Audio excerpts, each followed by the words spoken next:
حضرت فضالہ رضی اللہ تعالیٰ عنہ کہتے ہیں کہ میں بڑا دلدادہ تھا عورتوں کا، اور میرا ماحول یہ تھا کہ میں قتل بھی کر لیتا تھا، معاذ اللہ چوری بھی کر لیتا تھا، اور رات میری طبیعت تھی معاذ اللہ نئی سے نئی عورت کے پاس جانا۔ کہتے ہیں ابو جہل نے اعلان کیا کہ جو نبی پاک علیہ السلام کا سر اقدس معاذ اللہ کاٹ کے لائے گا، نقل کفر کفر نہ باشر، 100 سرخ اونٹ انعام ملے گا۔ تو میں نے ارادہ کر لیا کہ میں بہت سارا انعام حاصل کروں گا۔ حضرت فضالہ کہتے ہیں کہ میں نے خنجر تیار کیا اور میں نے بغل میں اس کو چھپایا، اوپر میں نے چادر اوڑھ لی۔ اب مجھے پتا تھا ظہر کی نماز کے بعد نبی پاک صلی اللہ علیہ وسلم طواف کعبہ کے لیے، بیت اللہ شریف کے طواف کے لیے جاتے ہیں۔ کہتے میں بھی اس طرف بڑھا، رستے میں نا وہ خاتون جس کے گھر میں نے رات آنا تھا، میں نے دروازے پہ دستک دی۔ میں نے کہا کہ تیار رہنا، تیار رہنا، آج میں بڑے پیسے لے کے آؤں گا۔ اسے میں نے یہ کہا اور پھر میں چلا گیا بیت اللہ شریف کا طواف کرنے۔ کہتے ہیں اللہ کے محبوب بھی طواف کر رہے تھے تو میں نے بھی طواف شروع کر دیا۔ ارادہ یہ تھا کہ جہاں نبی پاک علیہ السلام میرے قریب سے گزریں گے تو موقع پا کر میں حضور کے جسم اقدس پر خنجر کھوپ دوں گا اور معاذ اللہ شہید کر دوں گا۔ کہتے ہیں حضور ایک دفعہ بھی میرے پاس سے گزرے تو میں ہمت نہ کر سکا، دوسری دفعہ بھی پاس سے گزرے تو میں ہمت نہ کر سکا، تیسری دفعہ بھی گزرے تو میں ہمت، نبی کریم صلی اللہ علیہ وسلم 2-3 دفعہ گزرے تو فرماتے ہیں کہ مجھے موقع نہ ملا، اس لیے کہ حضور فرماتے ہیں اللہ نے روب کے ساتھ میری مدد فرمائی، دشمن پر میرا روب طاری ہو جاتا ہے۔ فرماتے ہیں جب چکر پورے ہو گئے تو محبوب کریم نہ چھٹے چکر پہ فرمانے لگے فضالہ چکر ایک رہ گیا ہے، بے خبر ہو جو غلاموں سے وہ آقا کیا ہے، ایک پھیرا رہ گیا۔ کہتے طواف مکمل ہو گیا تو محبوب میرے قریب آئے، فرمایا وہ کام کرتے کیوں نہیں جس کے لیے آئے تھے؟ میں نے عرض کی یا رسول اللہ کون سا کام، کیسا کام؟ اندر تو چور تھا نا، بانج فقیروں کسے نہیں ماریا، اے ہوئی چور اندر دا، اندر چور تھا نا۔ کہتے ہیں حضور نے مجھے کندھے سے پکڑ کے ہلایا، فرمایا کرتے کیوں نہیں؟ جب حضور نے ہلایا تو وہ خنجر بھی پیروں میں گرا اور میں بھی رسول اللہ کے پیروں میں گر گیا۔ میں نے کہا حضور مجھے کلمہ پڑھا دے۔ کہتے ہیں حضور نے پہلے میرے دل پہ دست مبارک پھیرا، پھر میرے نبی نے مجھے کلمہ پڑھا دیا۔ اب نہ مرید ہونے والا کہتا ہے کہ جی آہستہ آہستہ میں ٹھیک ہو جاؤں گا۔ اب وہ آہستہ آہستہ کا کیا ترجمہ ہے یہ بالکل سمجھ نہیں آتی۔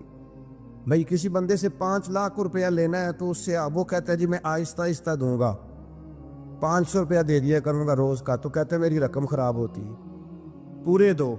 اور نیکی کی بات جب آتی ہے تو کہتے ہیں حضرت صاحب دین اتنا سخت نہیں ہے، میں آہستہ آہستہ ٹھیک ہو جاؤں گا۔ اب میں مغربی شاپ پڑھنی شروع کر دی ہے میں نے، اب میں تسبیح لے لی ہے، کل میں نے بھی آہستہ آہستہ میں ٹھیک ہو جاؤں۔ یعنی رقم لینی ہو تو وہ آہستہ آہستہ قبول نہیں ہے، لیکن اور مکان کی رجسٹری اگر کرانی ہو تو مالک مکان کہے گی آہستہ آہستہ کرا لو، کہتے ہیں پیسے پورے دیے ہیں، سویرے چل اور بیان دے، یہ کیا بات؟ حضرت فضالہ کہتے ہیں ابھی میں نے کلمہ پڑھا، ابھی میں واپس آیا، رستے میں وہ بی بی کھڑی تھی، کہتے ہیں میں وہ شخص تھا کہ عورتیں مرتی تھی میرے اوپر اور کسی کی جرت تھی کہ وہ آئے بائیں شائیں کرے، لیکن فرماتے ہیں میں بی بی کے پاس سے گزر گیا۔ پہلے تو اس کا خیال تھا رکے گا، لیکن جب میں رکا نہ تو دروازے پہ آئی، اور جب میں گزر گیا تو اس نے آواز دی، لیکن میں نے سنی انسنی کر دی۔ جب آگے بڑھا تو میرے پیچھے دوڑی، فرماتے مجھے پکڑ کے کہنے لگی فضالہ تجھے کیا ہوا، تو وہی نہیں جو یہاں سے گیا تھا؟ آپ فرماتے میں کبھی نہیں رویا تھا، میں کبھی نہیں رویا تھا۔ اور جب کہا نا تو وہی نہیں، کہتے میں نے سر اٹھایا تو میری آنکھوں میں آنسو تھے۔ میں نے کہا میں جو گیا تھا وہ نہیں ہوں، اب تو میں محمد عربی کا غلام بن گیا، اب میں وہ نہیں ہوں، اب نہیں ہو سکتا کہ کوئی میری نظر میلی ہو جائے، یہ کیسے ممکن؟ دل میں میل کچھ رہ کہ نفل پڑھنا، عبادتیں کرنا، ریاضتیں کرنا، صدقات دینا زیادہ نفع بخش نہیں ہوتا۔ دل صاف ہونا تو تھوڑی عبادت بھی کام آ جاتی ہے۔ یہ حدیث بتاتی ہے کہ دل صاف ہو تو تھوڑے صدقے بھی زیادہ نفع کر جاتے ہیں۔ کچھ چیزوں سے دل سخت ہوتا ہے، جو لوگ دنیا داری کی اور فضول باتیں زیادہ کرتے ہیں ان کا دل سخت ہو جاتا ہے۔ جو ہنستے زیادہ ہیں ان کا بڑا سخت ہو جاتا ہے، اور صوفیاء کہتے ہیں جو کسی پہ ہنستے ہیں نا ان کا تو مردہ ہی ہو جاتا ہے، تو معاملہ ہی ختم ہو گیا۔ اور جو لوگ رزق حرام کی طرف بڑھتے ہیں ان کا دل بھی مردہ ہو جاتا ہے۔ اور اقبال کہتے ہیں جو مشینی زندگی گزارنے لگتے ہیں نا، روحانی زندگی سے نکل جاتے ہیں۔ ہم آج کل مشینی زندگی پہ آ گئے، ہمارے پاس انٹرنیٹ ہے، موبائل ہے، آواز کے فاصلے اتنے کم ہوئے ہیں کہ دلوں کے فاصلے بڑھ گئے۔ اقبال کہنے لگے دل کے لیے موت ہے، دل کے لیے موت ہے، دل کے لیے موت ہے یہ مشینوں کی حکومت۔ احساس مروت کو کچل دیتے ہیں یہ آلات، آلات پہ زندہ ہیں ہم۔ دل کے لیے موت، اور کسی کے گھر جانا، دروازے پہ دستک دینا، اور کبھی خط لکھنا تو سوچ سوچ کے، کبھی کاٹنا تو پھر لکھنا۔ لفظ یہ اس کے شایان شان نے یہ جملہ میں نے بدل دیا ہے، لیکن اب بے باکانہ گفتگو ہے، تو مجھے وائس کر دے، میں تجھے وائس کر دوں گا، حال ہی کوئی نہیں۔ تو کیا کوئی سوچے گا، کیا کوئی لکھے گا، کیا کوئی اس میں خوبصورتی کے رنگ بھرے گا؟ سخت ہو جاتے ہیں دل جب آپ مشینوں کی زندگی میں زندہ رہتے۔ دل نرم کیسے ہوتے ہیں؟ میرے نبی پاک نے فرمایا یتیم کے سر پہ ہاتھ پھیر، رب تیرا دل نرم کرے گا۔ اگر زنگ لگ جائے دل کو تو اللہ کا ذکر کر، قرآن پاک کی تلاوت کر، اللہ تیرے دل کو نرم کر دے گا۔ اور پھر فرمایا کہ اگر دل سخت ہو جائے تو موت کو یاد کر، تیرا دل نرم ہو جائے گا۔ اچھوں کی صحبت اختیار کریں تو دل نرم ہو جاتا ہے۔ قبروں کی زیارت کریں، جائیں کبھی اپنے شہر کے قبرستان میں، غور کریں کہ وہ چودھری صاحب لیٹے، یہ علامہ صاحب لیٹے، وہ فلاں بہت بڑے افسر لیٹے، وہ دیکھو وہ میرا عزیز لیٹا ہے۔ وہ ہارون رشید نے کہا حضرت داؤد تائی سے نصیحت کر دیں، تو فرمانے لگے باپ کدھر ہے تیرا؟ کہا حضور قبرستان میں، اماں قبرستان میں، دادا نانا بڑے بھائی سب قبرستان۔ فرمایا میں کیا نصیحت کروں؟ او پہ دس دیاں نی قبران جنہ تے پھول پے، ادھروں کوئی بھی نہیں آمدا، تے ادھروں لکھاں گئے، تے سہ جوڑ سنگت دے ڈٹھے، سہ جوڑ 100 سال کی دوستیاں، سہ سال سنگت دے ڈٹھے، او تکو آخر وتھاں پئیاں، اور جنہ بعد جسی پل نہیں سنجیندے، ایک پل نہیں سنجیندے، پھر وہ شکلاں بھی یاد نہ رہیاں۔ سہ جوڑ کا یہ کوئی کم ہے دل کو نرم کرنے کے لیے؟ تیرے پاس موت کا تذکرہ، قبروں کی زیارت کو تھوڑی ہے؟ یہ چیزیں دل نرم کرتی ہیں، یاد نرم کرتی ہیں چیزیں دل۔ پتہ ہے سب سے بڑی بیماری کیا ہے بندے کی؟ خوفناک علامت کیا ہے دل کے بیمار ہونے کی؟ کہ کوئی بندہ بیماری میں ہے اور ادھر ایک بندہ اس کو دیکھ کے خوش ہو رہا ہے۔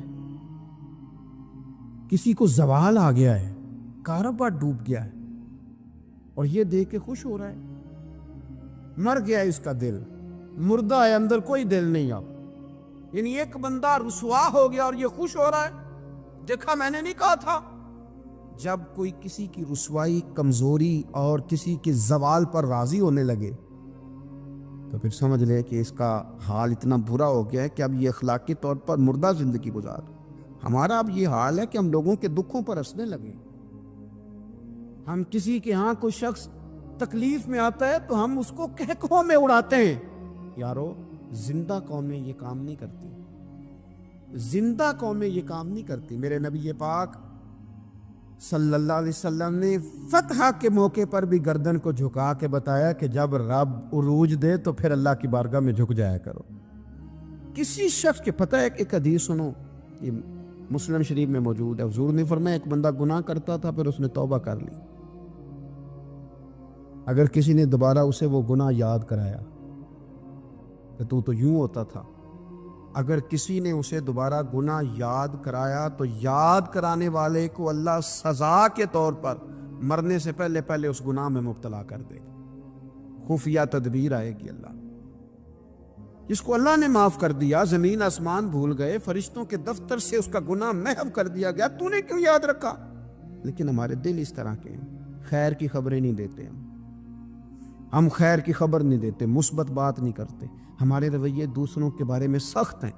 یعنی بہو سے داماد سے اختلاف ہو گیا، پھر اس نے معافی مانگ لی، پھر ہم نے معاف کر دیا، پھر 1 سال کے بعد دوبارہ لڑائی ہوئی تو پچھلی بات دوبارہ یاد کرنی چاہیے تھی، اس کی تو معافی دے دی تھی آپ نے، لیکن آپ نے پھر یاد کر لی وہ بات، اس کا مطلب ہے آپ نے صلح کی تھی، دل صاف نہیں کیا تھا۔ دل جب آپ صاف کر لے تو پھر معاملہ ختم ہو گیا، پھر آپ پھر نکال پھینک کے ساری چیزیں۔ مسند امام احمد بن حنبل میں حدیث ہے، حضرت انس بن مالک رضی اللہ تعالیٰ عنہ کہتے ہیں میں بھی بیٹھا تھا، حضرت عبداللہ ابن عمر رضی اللہ تعالیٰ عنہ بھی حضور کی بارگاہ میں بیٹھے تھے۔ نبی پاک صلی اللہ تعالیٰ علیہ وسلم نے فرمایا ابھی ایک شخص تمہارے پاس آنے والا ہے، تیاری کر لو، آنے والا جنتی ہے۔ کہتے ہیں ایک شخص اندر داخل ہوا تو سادہ سا بندہ، داڑھی سے پانی کے قطرے گر رہے، جوتے ہاتھ میں پکڑے یا بغل میں دبائے، وہ آ گیا حضور سے بات چیت کی، چلا گیا۔ ہم بڑے خوش تھے کہ کمال نہیں ہو گیا، جس کو حضور نے دنیا میں جنت کی بشارت عطا کر دی۔ اگلے دن اس نے اتفاق، ہم اسی جگہ اسی حال میں بیٹھے تھے کہ پھر محبوب نے فرمایا ابھی ایک بندہ آنے لگا، جنتی ہے۔ کہتے ہیں وہ بندہ آیا تو دیکھ کے حیران ہو گئے، یہ تو وہی کل والا ہی بندہ ہے، اسی طرح داڑھی سے پانی کے قطرے گر رہے ہیں، جوتے اس کی بغل میں آ کے بیٹھ گیا۔ تیسرے دن اللہ کی قدرت ہم وہیں بیٹھے تھے، پھر حضور نے فرمایا بندہ آنے لگا، زیارت کر لو، تیاری کر لو، بندہ جنتی ہے۔ وہی بندہ آیا جو پہلے 2 دن آیا تھا۔ حضرت عبداللہ ابن عمر کہتے ہیں کہ وہ حضور سے کوئی بات چیت کر کے جانے لگا تو میں اس کے پیچھے ہو گیا۔ میں نے اس کو جا کے سلام کے بعد کہا کہ یار میں تیرا مہمان بننا چاہتا ہوں، 3 راتوں کے لیے رکھ لو گے؟ اب محلہ بھی ایک، شہر بھی ایک۔ اس نے کہا جی ٹھیک ہے، آ جائیں، جو میرے پاس روکھا سوکھا ہوگا پیش کر دوں گا۔ فرماتے ہیں 3 راتیں 3 دن میں اس کے پاس رہا، میں جاننا چاہتا تھا کہ کون سی ایسی عبادت کرتا ہے جس کی وجہ سے 3 دن حضور نے جنت کی بشارت اس کے لیے دی، اعلان فرمایا۔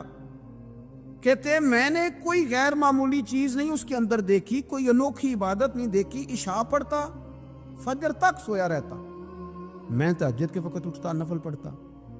3 راتیں یہ ہوتا رہا۔ ہاں جب وہ کروٹیں بدلتا تو اللہ اکبر کہتا، باقی وہ سویا ہے، فجر میں اٹھا ہے، صدقہ بھی وہ خاص نہیں اس نے دیا، خیرات بھی میں اس سے زیادہ کرتا رہا، مجھے کوئی خاص چیز نظر نہیں آئی۔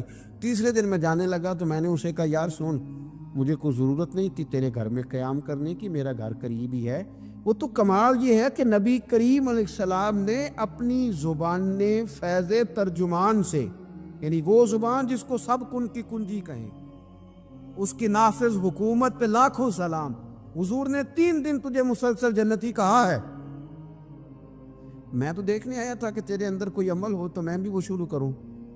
تو وہ کہنے لگا یہی ہے جو آپ نے دیکھ لیا ہے، فرض نماز ہی پڑھتا ہوں، روٹین کے کام ہی کرتا ہوں، کوئی خاص چیز تو میرے پاس کوئی نہیں۔ حضرت عبداللہ ابن عمر فرماتے ہیں میں نے تو سمجھا کہ میں تو اس سے زیادہ خیر کے کام کرتا ہوں۔ اب میں سوچتا ہوا وہاں سے نکلنے لگا کہ پھر کیا خاص بات ہے جو نبی پاک نے 3 دفعہ اسے جنتی کہا ہے۔ جب میں نکلنے لگا نا، دروازے پہ مڑنے لگا تو اس نے آواز دی، کہا یار سنو، ایک بات یاد آئی ہے۔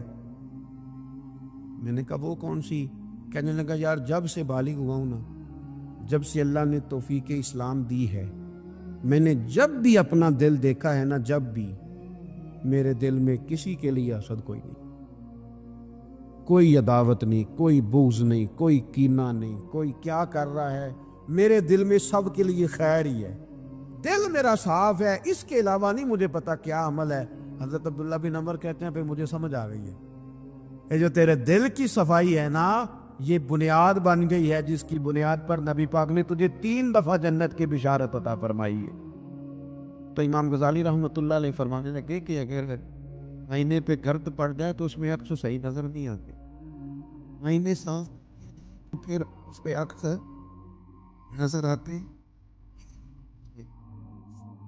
ہو گئے۔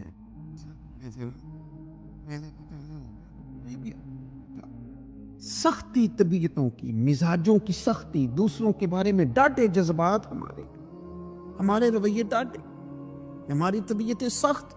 حضرت عبداللہ ابن مسعود رضی اللہ تعالیٰ عنہ نے ایک شخص کو جنازے کے موقع پہ ہنستا ہوا دیکھ لیا، فرمایا آج کے بعد تیرے ساتھ کلام نہیں کروں گا۔ جس کا جنازہ دیکھ کے بھی دل نرم نہیں ہوا اور قبرستان دیکھ کے بھی دل نرم نہیں ہوا، وہ تو سخت دل بندہ، اور سخت دل بندے سے دوستی کبھی نہیں رکھوں گا، میں تو درد دل والوں سے پیار کروں گا، تیرے ساتھ میں کلام نہیں کرتا۔ تو کس طرح کا شخص ہے بھائی، جسے یہاں آ کے بھی ہنسی آ رہی ہے، مذاق سوچ رہا ہے؟ تو دل کی نرمی میرے نبی پاک صلی اللہ علیہ وسلم نے نا دل پر، ہم نے نا کپڑوں پر بڑی محنت کی، ہم نے چہروں پر بڑی محنت کی، ہم نے اپنے ظاہر کو سنوارنے پر ہم نے اپنے حق میں بڑے بڑے لفظ یاد کیے، بڑی کہانیاں یاد کی، پر دل کے لیے محنت، اس پر محنت ہی نہیں کی۔ اعلیٰ حضرت فاضل بریلوی کتنے بڑے عالم ہیں، 1000 کتاب کے مصنف، اور ان کے فتاوی موجود ہیں کہ جس بندے کا تلفظ ٹھیک نہ ہو، یعنی جو ضروری قواعد ہیں وہ قرآن پاک کے جس کو نہ آتے ہوں اس کے پیچھے نماز نہیں، جو ہا اور ہا میں فرق نہیں کر سکتا، حمزہ اور عین میں فرق نہیں کر سکتا، وہ الفاظ کا معنی بگاڑ دے گا۔ لیکن اعلیٰ حضرت چونکہ صوفی ہیں، درویش ہیں، علم کے ساتھ تو ایک اور رنگ بھی بیان کرتے ہیں۔ وہ کہتے ہیں یہ نہ ہو کہ صرف تو حروف کے ہیر پھیر میں لگا رہے، صغرے کبرے ٹھیک کرتا رہے، دارابا یادرب کے چکر میں پڑا رہے، اور دل پر تو توجہ ہی نہ دے۔ فاضل بریلوی رحمۃ اللہ علیہ فرمانے لگے کہ 2 علماء نے قرآن ایک درویش کے پیچھے نماز پڑھی تو مستحب جو قواعد تھے نا جن کے بغیر نماز، وہ ٹھیک نہیں تھے ذرا ان کے، تو وہ کہنے لگے دیکھا جی اتنے بڑے پیر صاحب ہیں اور ان کی تو قرات ہی ٹھیک نہیں، تلفظ ہی ٹھیک نہیں، حالانکہ لفظ تاثیر سے بنتے ہیں، تلفظ سے نہیں، لفظ تاثیر سے بنتے ہیں، تلفظ سے نہیں۔ اہل دل آج بھی ہیں اہل زبان سے آگے۔ انہوں نے کہا جی بابا جی کا تو تلفظ ہی ٹھیک نہیں۔ اعلیٰ حضرت نے لکھا ہے ملفوظات شریف میں، فرماتے ہیں پھر وہ نہ نہانے کے لیے چلے گئے نماز پڑھ کے فارغ ہو کے، تو وہ پانی میں اتر گئے تو شیر ان کے کپڑے اٹھا کے لے گیا۔ اب کتنی کو دیر پانی میں رہتے، نکلے بھی تو کیسے نکلے، شرم آتی ہے۔ مختصر لباس پہن کے وہ غسل کرنے کے لیے گئے تھے، اب پانی میں سردی، کتنی کو دیر بندہ پانی میں رہے۔ لوگوں نے آ کے کہا حضور وہ آپ کے مہمان تو الجھ گئے، بڑے بری طرح پھنس گئے، مہربانی فرمائے ان کو تو بچائیں، وہ تو سخت الجھن میں۔ کیا ہوا؟ کہنے لگے وہ شیر کپڑے لے گیا، اور وہ پانی میں ہے، کچھ تو ہونا چاہیے۔ تو وہ بزرگ گئے، جا کے نہ دور کھڑے ہو کے شیر کو آواز دی، شیر کو۔ حضور کے صحابی تھے نا حضرت سفینہ، قافلے سے رستہ بھول گئے، ایک سائیڈ پہ ہو گئے تو سامنے شیر آ گیا۔ میں نے کہا ہے لیکن جب آ جائے تو، جب شیر سامنے آ جائے، جب سامنے آ جائے پھر پتہ چلتا ہے کہ یہ تو واقعی آ گیا ہے، پھر انداز اور ہوتا ہے۔ حضرت سفینہ کے سامنے شیر ہی آ گیا، مشکات میں شیر آیا۔ اب کوئی بھاگتا ہے، کوئی چڑھتا ہے درخت پہ، کوئی لکڑی اٹھاتا ہے، کوئی اسلحہ پکڑتا ہے۔ حضرت سفینہ فوراً بولے، کہنے لگے او شیر ذرا خیال کرنا میں رسول اللہ کا غلام ہوں۔ پھر آکھیا شیر سفینہ تائی جان را یارا جان دے، اور جڑے غلام رسول اللہ دے اسی غلام ہونا دے۔ شیر دم لاتا رستہ چھوڑ گیا، اور بابا جی بھی گئے۔ فاضل بریلوی کہتے ہیں شیر کو آواز دی، شیر دوڑا آیا، آگے کہنے لگے وہ ہمارے مہمانوں کے کپڑے لے گئے تو یہ شرم نہیں آتی؟ تو شیر کپڑے اٹھا کے واپس لایا۔ ان علماء کو، حضرات علماء کو کپڑے پیش کیے، جب ان کو پیش کیے تو پیش کرتے ہی بزرگ پھر فرمانے لگے، کہنے لگے مولانا تم نے لفظ سیدھے کیے ہیں، میں نے دل سیدھا کیا ہوا ہے۔ تم نے محنت کر کے نا لفظ ٹھیک کیے ہیں، لیکن میں نے دل ٹھیک کیا ہے۔ دل پاک ہوئے تے پاک ہی ملتا ہے، تے بنا پاکوں پاک نہیں ملتا۔ سارے جسم دے دھون نالوں ایک ٹکڑا دھو لے دل دا۔ حضرت سلطان باؤ رحمت اللہ علیہ فرمانے لگے دل کالے نالوں منہ کالا چنگا، دل کالے نالوں منہ کالا چنگا، جے کوئی رمز پچھانے۔ اگر کسی کو بات کی سمجھ آئے، دل نہیں سیاہ ہونا چاہیے، منہ ہو بھی جائے تو کام چل جاتا ہے۔ تو اپنے دل کی صفائی پر دیکھے میرے نبی پاک علیہ وسلم نے ارشاد فرمایا کہ رب نہ تمہارے مال دیکھتا ہے نہ چہرے دیکھتا ہے، رب تو تمہارا دل دیکھتا ہے۔ اور امام غزالی حدیث لائے ہیں، حضرت عمر فاروق رضی اللہ تعالیٰ عنہ فرماتے ہیں کسی نے حضور صلی اللہ علیہ وسلم سے پوچھا کہ رب آسمانوں میں کہ زمینوں میں؟ جلوے تیری ذات کے کو وقوع ہیں، جدھر دیکھتا ہوں ادھر تو ہی تو ہے، اللہ زمینوں میں کہ آسمانوں میں؟ تو حضور فرمانے لگے رب تو بندہ مومن کے دل میں رہتا ہے، اللہ تو مومن کے دل میں ہے، مومن کے دل میں۔ کتنا بڑا ہے وہ دل جس میں رب ہے، رب کی یاد ہے، رب کی محبت ہے۔ اس لیے حضرت عمر فرمایا کرتے تھے میں نے دل کی آنکھوں سے اپنے مالک کی زیارت کی ہے۔ اور اقبال نے شاید اسی لیے مشورہ دیا تھا کہ دل بینا بھی کر خدا سے طلب، آنکھ کا نور دل کا نور نہیں، اللہ سے آنکھوں والا دل مانگ، اندھا نہ ہو جائے کئی طرح دل، دل بینا بھی کر خدا سے طلب، آنکھ کا نور دل کا نور نہیں۔